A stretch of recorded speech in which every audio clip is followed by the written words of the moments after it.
తూనిగా kids. బుద్ధుడు ఒక హంస. హాయ్ పిల్లలు, ఈరోజు మనం తూనిగా కిడ్స్లో ఎవరి గురించి చెప్పుకుంటున్నామో తెలుసా? ఒక మహానుభావుడి గురించి, ఒక మహా వ్యక్తి గురించి. ఇంకా కొందరైతే ఆయన్ని దశావతారాల్లో ఆయనది ఒక అవతారం అని చెప్తారు. ఎవరు అర్థమైందా మీకు? బుద్ధదేవుడు. ఆయన చిన్నప్పటి కథ ఒకటి మనం చెప్పుకుందాం ఇప్పుడు, సరేనా? కపిలవస్తు అనే నగరాన్ని శుద్ధోధన మహారాజు పాలించేవారు. వాళ్ళకి చాలా కాలం పిల్లలు లేరు పాపం. పిల్లలు లేకపోతే బాధగా ఉంటుంది కదా. మీరు మీ ఇంట్లో గంతులు వేస్తుంటేనే కదా అమ్మా నాన్నకి ఆనందం. కానీ పాపం వాళ్ళకి పిల్లలు లేరు, చాలా బాధగా ఉండేది. ఎన్నో పూజలు చేసేది రాజుగారి భార్య. కొంతకాలానికి వాళ్ళ పూజలు ఫలించాయి. వాళ్ళకి ఒక బాబు పుట్టాడు. ఆ బాబుకి ఏం పేరు పెట్టారో తెలుసా?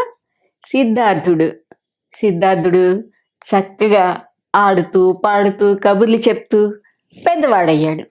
వాడి ముద్దు ముద్దు మాటలు విని తల్లిదండ్రులు ఎంతో ఆనందించేవాళ్ళు. చక్కగా చదువుకునేవాడు కూడా. మన సిద్ధార్థుడికి ఒక స్నేహితుడు ఉన్నాడు. ఆ స్నేహితుడి పేరు తెలుసా? దేవదత్తుడు. వాళ్ళిద్దరూ కలిసిమెలిసి ఆడుకునేవాళ్ళు. తోటల్లో ఆడుకునేవాళ్ళు, రాజభవనంలో ఆడుకునేవారు, అంతఃపురంలో ఆడుకునేవారు. కలిసిమెలిసి ఆడుకునేవాళ్ళు. వాళ్ళు తోటలో ఆడుకుంటూ ఉన్నారు కదా, ఆటల్లో భాగంగానే మన దేవదత్తుడు ఒక బాణం వేశాడు. ఆ బాణం వెళ్ళి ఒక హంసకి తగిలింది. ఆ హంస అలా పడిపోయింది కిందకి. పాపం. వెంటనే సిద్ధార్థుడు వెళ్ళి ఆ హంసని చేతుల్లోకి తీసుకుని దానికి ఎక్కడ దెబ్బ తగిలిందా అని చూశాడు.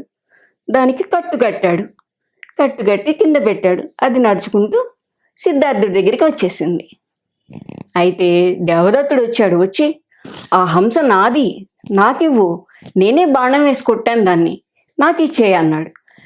లేదు, దాన్ని నువ్వు బాధ పెట్టావు, అలా బాధ పెట్టకూడదు, ఆ హంసకి ఎక్కడ కావాలంటే అక్కడ ఉండని అన్నాడు. లేదు నాకివ్వు అన్నాడు దేవదత్తుడు. అంతలో మంత్రి గారు అక్కడికి వచ్చారు.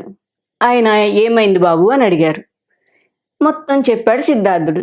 దేవదత్తుడు కూడా చెప్పాడు, నాదే ఆ హంస అని. ఇద్దరిని తీసుకుని రాజుగారి దగ్గరికి వెళ్ళారు మంత్రి గారు. అప్పుడు రాజుగారు ఏం చేశారో తెలుసా? సరే, ఆ పక్షి ఎవరిదో చూద్దాం, ఆ హంస ఎవరిని ఇష్టపడితే వాళ్ళ దగ్గరికి వెళుతుంది అని చెప్పారు. హంసని అలా ఒక బల్ల మీద పెట్టారు. పెట్టి రాజుగారు ఏం చెప్పారంటే, నువ్వు ఇక్కడ నుంచో దేవదత్త, నువ్వు ఇక్కడ నుంచో సిద్ధార్థ అని చెప్పారు. అలా ఇద్దరు దూరంగా నుంచున్నారు. నుంచుని ఒకరి తర్వాత ఒకరు హంసని రమ్మని పిలిచారు. హంస ఎవరి దగ్గరికి వెళ్తుంది చెప్పండి? దెబ్బ కొట్టిన వాడి దగ్గరికి వెళ్తుందా? గాయం మాన్పిన వాడి దగ్గరికి వెళ్తుందా? సిద్ధార్థుడి దగ్గరికే వెళ్ళింది. సిద్ధార్థుడు తన దగ్గర ఉంచుకుని చక్కగా చూసుకున్నాడు. హంసకి గాయం మానిపోయాక ఎగిరిపోయింది. చూసారా పిల్లలు?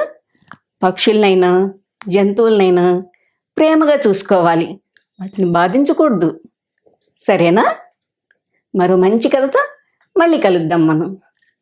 బాయ్.